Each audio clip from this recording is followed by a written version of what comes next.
Alabado sea Jesucristo, Nantex, Limber. Que tengan un buen y santo día a todos ustedes, queridos hijos, en los sagrados corazones de Jesús y de María, y en el castísimo corazón de San José. Bienvenidos de nuevo a nuestra sección Matutina Santa y Café, también con la presencia constante de la Virgen de Pompeya.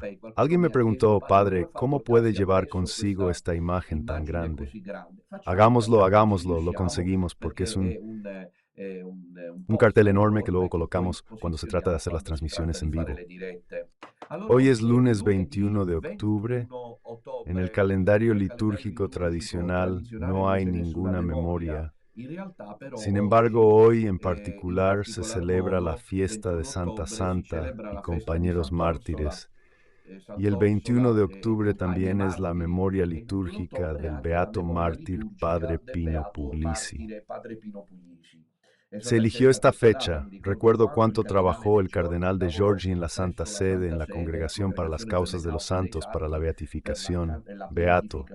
Su cuerpo está sepultado en la Catedral de Palermo. Fue asesinado por la mafia el 15 de septiembre de 1993. Yo lo tuve en el seminario durante un año como padre espiritual. No me llevaba muy bien con él porque tenía ideas un poco progresistas, pero el Señor, al parecer, gracias a Dios, también sabe superar cuando quiere. Encuentra un resquicio, esta cosa aquí, porque a un sacerdote efectivamente progresista, como era el padre Pino Puglisi, el Señor le regaló nada menos que el don del martirio. No sé si la dirección mostrará para quienes no lo conozcan algunas fotos del el beato padre Pino Puglisi, sacerdote palermitano, asesinado por la mafia. También se pudieron reconocer los criterios objetivos para su testimonio en la sangre.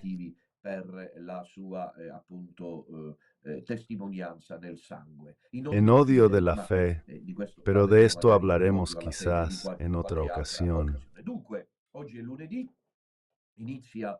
Hoy es lunes, comienza una nueva semana que nos lleva lentamente hacia la conclusión de este mes de octubre, dedicado a la Virgen del Rosario de Pompeya. Les recuerdo que estamos haciendo un tour apostólico. Ayer estuvimos en Bolonia y anteayer en Florencia. Fueron, como decía anoche en la sección El Padre Responde, dos encuentros maravillosos. La gente siempre responde. Este es el encuentro de Florencia. Esta es la sala con el ala principal, pero también el ala lateral tenía varios fieles presentes, con una intervención extraordinaria de don Ramón, y luego la misa de Fra Celestino con muchas comuniones. Esta es todavía Florencia. Y luego, ayer, en cambio, fue por la mañana. Así que algunos no pudieron venir, pensé, me dije a mí mismo que seríamos pocos. Pero en cambio la sala que al principio estaba a la mitad, como ven, se llenó, y así Florencia y Bolonia, como siempre, nosotros tomamos el botino. Nosotros no vemos, gracias a Dios no existimos. Ahora, con lo que ha sucedido en los últimos días, todavía hay un lío. Esta mañana, en la nueva brújula diaria, hay un segundo artículo de Luisela Scrosati sobre Padre Faré, un segundo artículo mencionado nominalmente. Interesante esto, don Minutella, como ha dicho don Ramón, no existe por la parte de la nueva busola. Ya incluso cuando, digamos, dijeran la verdad, no lo dicen, pero se comportan así, dicen la verdad, pero están en contra del Evangelio. ¿Por qué censuran? Están libres de hacerlo. No me parece muy evangélico. Como saben, cito a todos y no tengo problema con nadie. No es que yo decida no hablar de una persona, no es que quizás dé miedo. No es que al final, por ejemplo, el discurso de don Ramón el sábado en Florencia merecía más atención. No puedo permanecer en silencio porque es un blog que se está imponiendo en este periodo. Lo tiene en la mira, el obispo ahora de Livorno debe intervenir, etcétera, etcétera. Es interesante este boicot mediático que continúa, que quizás hace entender que somos nosotros quienes estamos en la verdad plena, porque todos nos atacan. Sin embargo, la respuesta de la gente está ahí, y ellos rechinan los dientes, y en sus salas de redacción, ¿cuál es su seguimiento real? Ni Bergoglio tiene seguidores reales. Parece que lo tiene, pero como manda, tiene su corte. Pero cada vez más, nosotros por ahí, la gente, ¿qué me importa Bergoglio? ¿Quién es Bergoglio? Jóvenes piden. No son pocos días, no me invento nada, y Frasianestino podría. Bergoglio es el primero sin seguidores. Ustedes verán que apenas el Padre Eterno dice basta hasta aquí y no más, como sucede en el libro de Job, cuando se habla de Dios Creador que le dice a las olas del mar hasta aquí. A mí esta cosa siempre me ha impactado, porque realmente es así. No puede ser más que una ley física, química, pero deseada por Dios, que este mar, miles de millones de metros cúbicos de agua, en un cierto momento pueda desbordar el tsunami. Pero son cosas excepcionales porque de todos modos la ola del mar, aunque sea altísima, en un cierto momento se detiene. Quien pasea por la playa, como me sucede a mí, observa esto con cierto encanto. Es decir, el mar, y yo a veces incluso ahora, increíblemente, paso mis inviernos en el norte, pero cuando estoy en Sicilia por la mañana voy a dar ese paseo. En la playa de Magagiari, en Sinisi, cito el nombre porque ya es bastante conocida esta playa, incluso para muchos del pequeño resto. Y cuando el mar está en tempestad, el mar está agitado, me gusta ver este mar que parece querer fagocitar Sinisi Terracini, Carini, pero debe detenerse. Así Dios establece, no un segundo más, no un segundo menos, porque ese tiempo es de Dios. Pero ¿cómo queremos nosotros entrar en la mente de Dios? Nadie ha podido entrar en la mente de Dios. La carta de San Pablo a los romanos, que es un rompecabezas, esa carta comienza en un cierto punto y dice algo muy bonito. ¿Quién ha sido consejero del Señor? Nadie. ¿Quién puede decirle al Señor, haz esto o haz aquello? Nadie. Así que Bergoglio no tiene un seguimiento, no lo tiene. ¿Por qué? ¿Por qué? Y hay la corte que lo sigue y un par de entusiastas. Y no hablemos de estos miembros del mainstream pseudo-católico, desde Nueva Busola Cotidiana hasta todos estos otros. No tienen un seguimiento. La rabia que ellos sienten es al ver que el seguimiento, y han intentado de todas las maneras separar a Don Dominutela de este pueblo, y no lo logran, porque el vínculo de Don Dominutela y del sodalicio con esta gente del pequeño resto es sobrenatural. Esta mañana leía una frase que el diablo le dijo al padre Bamonte, que es un exorcista. Me sorprende que aún se quede con la falsa iglesia. Es un misterio inexplicable, pero peor para él. El padre Bamonte dijo que Satanás dijo que el corazón inmaculado de María está entre comillas. La frase que ahora digo, con esos pocos. No dice con pocos, con esos casi queriendo identificarlos con esos pocos. En otro exorcismo dijo que triunfará con el pequeño resto. Lo ha dicho con un pequeño resto. Somos nosotros, claro, paciencia, ¿qué quieren? El diablo hace todo para impedir esta misión. Creo que no exagero. No puede ser que me equivoque. No encuentro una misión más obstaculizada a nivel objetivo que la nuestra. Todo el mundo en contra. Es similar a lo que ocurrió con Sant Atanasio en el siglo IV, porque allí también el diablo lanzó un ataque al cristianismo para hacerlo desaparecer de la faz de la tierra. Todos se quedaron en silencio, incluso el Papa de Roma, primero Liberio, y no Liberio como se llama, Silvestre, y luego otros a seguir, Julio, que también era un hombre santo. Como santo, imponemos a Comastri, pero quién sabe cuánto en el purgatorio, porque el silencio de los justos refuerza a los entes. Sin embargo, es el único que se puso de pie a gritar que Jesucristo era verdaderamente Dios, como había detenido, por cierto, el concilio de Nicea. Fue Sant Atanasio, el león de Alejandría. He escrito una novela sobre eso. Debo decir que en los días pasados, no recuerdo dónde ocurrió, creo que en Lugano, un fiel, y esto para mí siempre es un motivo de gratificación, porque en esas novelas, cuando las aprecian, me hace más feliz que estos otros libros divulgativos. Las novelas son mi fuerte. Y una persona dijo, padre, ese romance lo leí de un tirón, es realmente hermoso. Esto para mí es una razón justa. Es una novela que yo escribí sobre la vida de San Atanasio, que se puso al mundo en contra para salvar el cristianismo. Y ganó él, y realmente estaba solo. Aquí, y entonces esta situación que estamos viviendo es una situación en la que aquí se juega todo, como ahora en un momento diremos. Entonces, esta noche les recuerdo que a las 9 de la noche está la presentación del Estatuto de la Asociación Sacerdotal Mariano, hecha por don Enrico, a las 9 de la noche, en el canal de YouTube de Radio Domi Nostra. Les invito a dar me gusta y también a suscribirse si no lo han hecho. Compartan, compartan, compartan. También nos vimos el verano pasado en Sicilia y realmente lo hizo don Enrico. Y luego dijimos lo nuestro y él tuvo tiempo para arreglarlo, perfeccionarlo, corregirlo, etc. Y ahora está listo y lo hacemos saber. Esta noche a las 9 en el canal de YouTube, no se pierdan el episodio con don Enrico que presenta el estatuto de la Asociación Sacerdotal Mariana.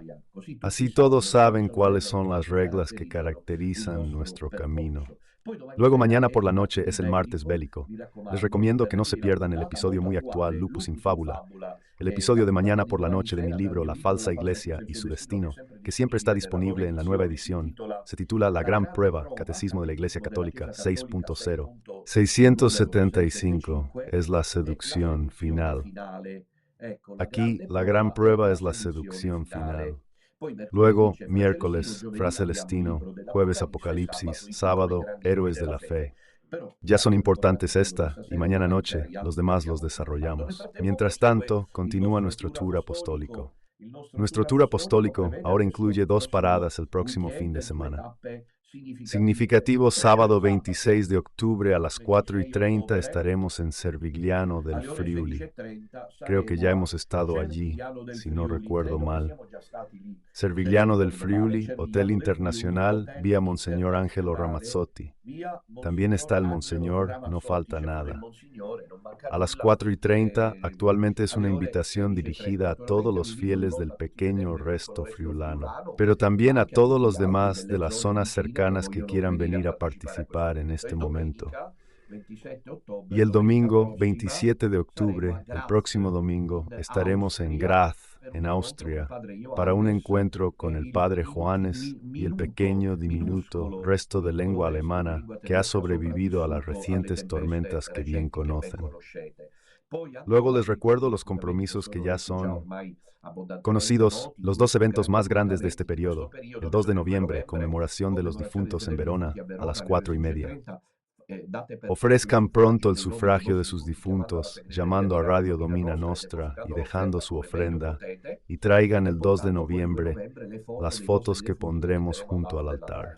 Momento de gracia. Y luego el 10 de noviembre en Casino, apúrense a inscribirse si quieren venir en los autobuses porque ya hay más de 80 inscritos. Así que hay que ver si necesitamos otro autobús y por favor háganlo a tiempo, es gratuito tanto de ida como de vuelta, el 10 de noviembre en Casino para el pequeño resto del Lacio. Las otras etapas se les harán saber, pero no puedo pasar por alto que el 1 de noviembre, como ya decía anoche, es la solemnidad de todos los santos.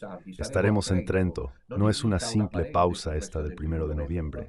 Por razones pastorales, estoy subrayando particularmente el 2 de noviembre, porque nosotros entramos en acción en comparación con los muchos habladores de la primera, de la segunda, de la tercera y de la última hora. Nosotros entramos en acción, hemos entrado en acción para ayudar a la gente a salir de esta falsa iglesia de las tinieblas, liderada por el falso Papa Bergoglio. El 1 de noviembre estamos, porque es la fiesta de todos los santos en Trento, y nada es una etapa entre paréntesis. Incluso es más importante que el 2 de noviembre. Lo repito, el 2 de noviembre, para ofrecer sufragio a perros muertos. Todos los santos se celebra el 1 de noviembre. Los trentinos se honran de que celebremos todos los santos el 1 de noviembre a las 4:30 en Trento. Son los planes. Luego, el 3 de noviembre, tras el Día de los Muertos, será domingo y estaremos en Bérgamo. Estos son los próximos compromisos. Recuerden ayudarnos porque siempre hay una gran necesidad de su apoyo y la obra continúa. En Pequeña Nazaret todavía está un poco todo parado. Sé que ya hay más de 300 inscritos para mi fiesta del Jubileo de Plata, la sacerdotal del 27 de diciembre, y les estoy agradecido, pero quien quiera un tiempo para organizarse y venir. Bien, finalmente vamos a otro hoy, que se titula, entre comillas, porque es una cita, se titula el episodio de hoy, Pronto una falsa iglesia. Se titula así el episodio de hoy. Pronto una falsa iglesia, entre comillas, y luego, como ven, entre paréntesis, Padre Pío, porque la declaración, la frase tan fuerte no la dijo cualquier persona, la dijo un hombre de Dios que nunca ha transgredido en nada. Padre Pío es una excepción, creo. Y diré por qué, según yo. Hay hombres que tienen una gran misión, deben sufrir, están siempre en el porche, visiblemente o de manera, digamos, oculta. ¿Por qué? Porque el sufrimiento, elevado a cierto grado, sobre todo si se oculta con una sonrisa, la alegría, que no es falsa, es un verdadero don del Espíritu Santo que te protege del orgullo, de la soberbia y así sucesivamente. Es decir, si ustedes ven, los grandes santos nunca estaban bien. Nada. Gregorio Magno estuvo mal toda su vida con el estómago. Le dio la gota, baba, a predicar con la camilla. Giovanni Pablo II, hemos visto, quizás en la fase final de su vida, pero no podemos saber los tormentos interiores, porque Dios lo mide así. Es interesante, esto es muy interesante. Podríamos hablar de muchísimos otros santos que han tenido misiones extraordinarias, que es precisamente una misión en un cuerpo, en un físico. Como diría San Pablo, un vaso de fe. San Pablo, ¿no? La virtud en la debilidad, es decir, mi gracia te basta, mi poder se manifiesta, dice Jesús, el Kyrios a Pablo, se manifiesta en tu debilidad. Ahora, esta debilidad física es muy significativa para mí. Pónganlo a salvo, nadie puede pensar, ya sea en traje o corbata, que puede entrar en el lago escatológico, porque de esto se trata. Pero estamos bromeando, queridos hijos. Yo asumo mis responsabilidades, porque siempre las pago con indulgencia. Por mucho que parezca un canchiabaya, quien está a mi lado sabe que nunca podría ser uno como Pío X. Don Enrico Bernasconi, por ejemplo, en esto podría serlo y lo es. Tengo que preguntarle también un poco a él y a los hermanos, porque a veces, frente a lo que ha ocurrido y lo que se había previsto, yo tomaba tiempo, porque siempre decía, y ellos son testigos, esperemos, veamos, mientras se pueda caminar juntos, pero que nadie pretenda, ya sea con corbata, chaqueta, sotana o con la boina roja de cardenal, entrar en este agón apocalíptico del enfrentamiento final si no lleva la cruz, si no gotea sangre. Don Bosco estuvo mal toda su vida, ocultaba estas cosas, pero cuando no podía. Una vez le salió un grano en la zona íntima, sufrió una inmensa pena que no podía ocultar, obviamente. Eran esas cosas que a veces no se pueden ocultar. Don Bosco tuvo esa visión, sueño, visión de la Virgen que lo invitaba a entrar en un hermoso jardín con una puerta muy luminosa. Quítate los zapatos, le dicen, él se quita los zapatos, descalzo, recorre el camino, ella lo hiere totalmente, por lo que esos pies están todos sangrando, llega al final del camino y no se sostiene en pie. La Virgen le dice que estas espinas se convertirán en rosas. Cuidado con el chisme, con la revista, con la tableta. Ahora más que nunca, porque el diablo es astuto. La iglesia no se salva con charlas,